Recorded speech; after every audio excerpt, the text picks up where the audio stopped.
Bonjour et bienvenue dans cette vidéo dans laquelle nous allons effectivement parler des médicaments. Pour introduire le sujet, une petite image humoristique dans laquelle on suggère qu'un pharmacien donc demande à son client si ça ne le dérange pas que celui-ci lui donne des génériques. Celui-ci répond, l'air de dire que ce ne sont pas de vrais médicaments. Eh bien, est-ce que moi je peux vous payer en billets de Monopoly?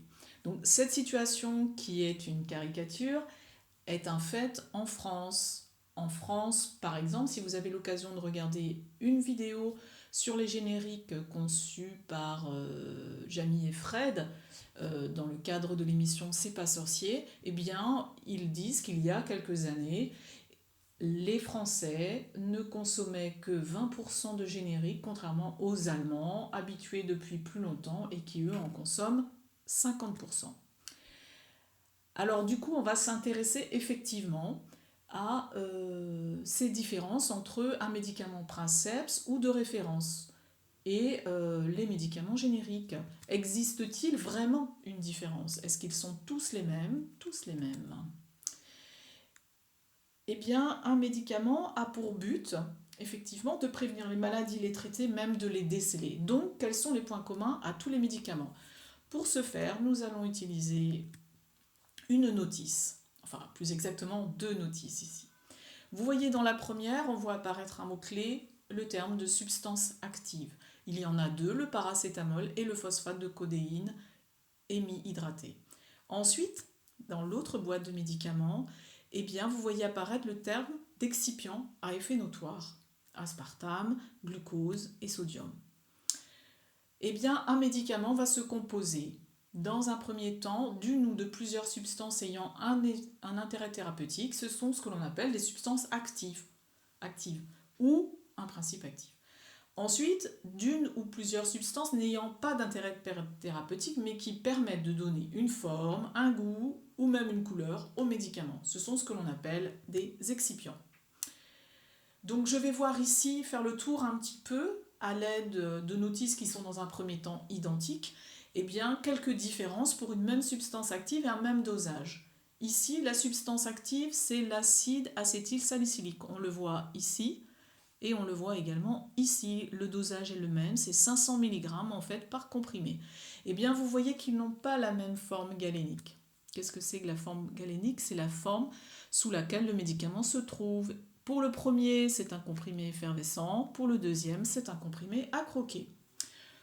Eh bien, on voit toujours, avec les deux mêmes notices, que le nom du laboratoire n'est pas le même. L'un est fabriqué par UPSA, l'autre est fabriqué par Bayer. Les excipients aussi sont différents. L'un, c'est l'aspartame, le glucose, le sodium. L'autre, c'est du jaune orangé S sous le code E110, c'est-à-dire un colorant alimentaire, de l'aspartame et du fructose. Enfin, ici, vous voyez, j'ai changé tout simplement, je vous montre juste les boîtes. La même substance active, le même dosage. C'est 1 gramme à chaque fois, si vous regardez. 1 gramme, 1 gramme. Le paracétamol, la substance active, c'est le même paracétamol. C'est du paracétamol. Paracétamol, paracétamol. Et ici, paracétamol, c'est un petit peu moins visible. Eh bien, dans chaque cas, on a un nom de médicament différent.